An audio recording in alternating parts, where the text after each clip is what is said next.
Setengah salmon. Beberapa minggu Nanas dan Anthony menjadi pasangan suami istri dan tidak ada yang berubah dari mereka.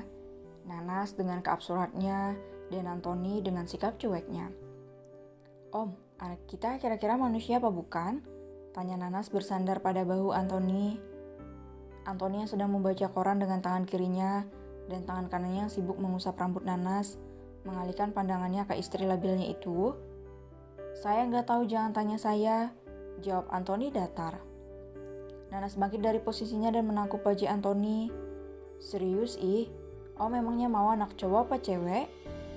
"Saya netral, mau anaknya setengah salmon juga nggak apa-apa," jawab Anthony memiringkan alisnya. Nanas memutar kedua bola matanya malas. "Kalau aku pengen kembar 3 biar kayak di novel-novel. Terus, biar bisa dikasih nama Al Eldul. Om, kalau kembarnya cewek semua, ya udah namanya Siti, Jainab, sama Juminten. Soalnya nama kita udah kebarat-baratan, jadi nama anaknya harus lokal." Anthony melepaskan tangkupan di wajahnya dan berdiri dari duduknya. "Besok-besok gak usah baca novel. Halusinasi kamu ketinggian." "Gak apa-apa, gak halu Om, setidaknya itu usaha untuk bahagia." "Nanas, dengerin saya. Jangan berhalusinasi terlalu tinggi. Coba aja dulu kamu wujudin yang paling mudah, kamu wujudin baru yang paling sulit.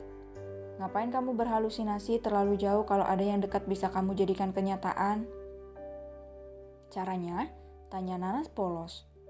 "Berhenti berpikir macam-macam dan ikut saya. Kita ke rumah sakit." Anthony menarik Nanas berdiri dan membawanya keluar dari rumah. "Ngapain kita ke rumah sakit?" tanya Nanas saat Anthony membuka pintu mobilnya. Diiringi gerakan matanya yang seolah memerintahkan Nanas untuk naik ke mobil. "Membedahmu," jawab Anthony. "Ya, untuk periksa kandungan kamu. Walaupun itu hasil salah kamar, saya juga ingin memberikan yang terbaik untuk calon anak saya." "So sweet, jadi pengen nabok," ujar Nanas naik ke atas mobil. Setelah siap, Anthony segera melajukan mobilnya ke arah rumah sakit terdekat. Butuh waktu 20 menit untuk tiba. Anthony segera membawa Nanas ke bagian pendaftaran. Seorang petugas mengarahkan untuk mengantri di poli kandungan. Cukup lama mengantri sampai akhirnya giliran Nanas dan Anthony muncul juga. Anthony menggandeng Nanas masuk ke ruangan dokter tersebut. "Silakan masuk," sapa dokter menyapa dengan ramah. Spontan bola mata Anthony melebar menyadari siapa yang ada di ruangan itu. Seorang dokter pria yang tak lain adalah teman lamanya. "Loh, Anthony?" ucap dokter tersebut dengan mimik wajah terkejut. Anthony memicingkan matanya dan menatap wajah sang dokter. "Evan?" Pria bernama lengkap Ervan Malik Azkara tersebut langsung berdiri dari kursi kebesarannya dan berjalan ke arah Anthony. "Hai, apa kabar? Lama tidak bertemu." Sebagai teman yang sudah lama tak bertemu, mereka saling memeluk. "Saya kira kamu masih di Kapadokia," tanya Anthony pada teman kuliahnya dulu itu. "Tentu, sebelum aku mendengar skandal seorang arsitek kondang dengan mahasiswi abadi," jawab Evan melirik Nanas. "Jadi ini istrimu?" Nanas mengangguk kemudian menyalami Evan. "Salam kenal, Om."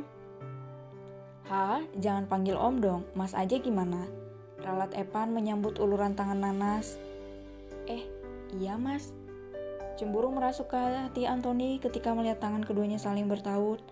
Tanpa mengindahkan senyuman ceria Nanas, Anthony melerai hingga salam perkenalan itu terputus. Bisa langsung periksa saja?" tanya Anthony. "Tentu, silakan duduk dulu." Evan mempersilahkan Anthony dan Nanas untuk duduk sebelum melakukan pemeriksaan awal. Evan lebih dulu menanyakan nama lengkap, usia dan beberapa hal lain. Kemudian dilanjutkan dengan memeriksa tekanan darah. Bola mata Anthony menyala memancarkan kecemburuan berlebihan. Tatkala Evan menempelkan stetoskop ke bagian dada istrinya, tapi masih berusaha ditahan, karena akal sehatnya masih menegaskan bahwa ini hanyalah bagian dari profesi temannya ini sebagai dokter. "Oke, sekarang kita USG dulu ya. Suster, tolong dibantu," ucap Evan kepada seorang asistennya.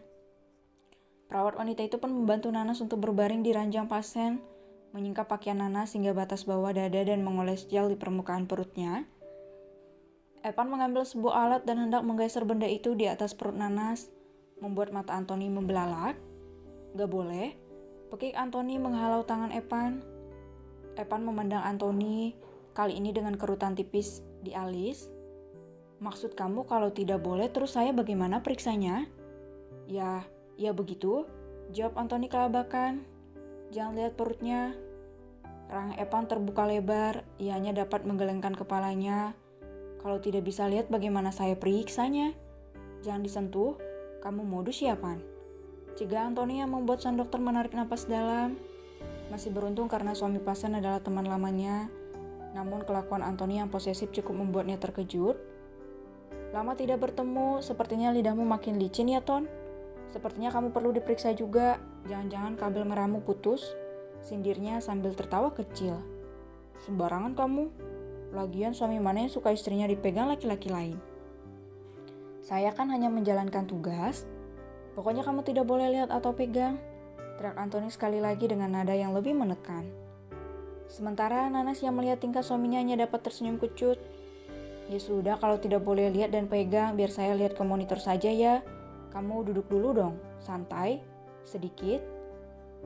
Anthony mengusap dada pelan lalu mengembuskan napas panjang, kemudian duduk di kursi di samping pembaringan pasien.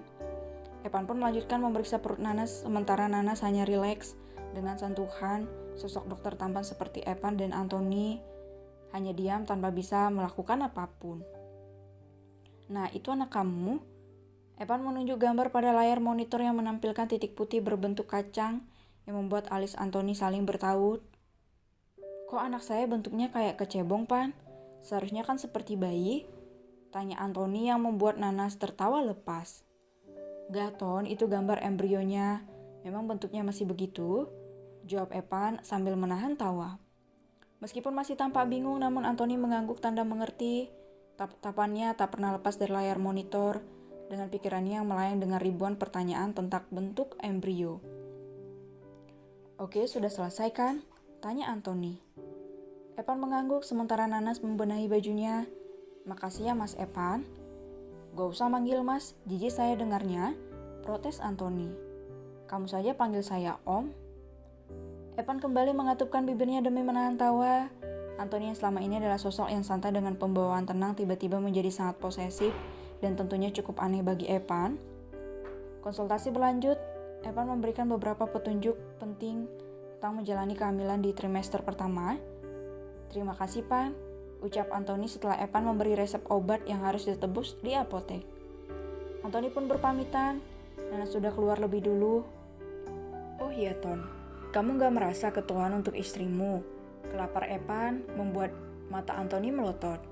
Anthony pun memaki sebelum benar-benar keluar dari ruangan itu.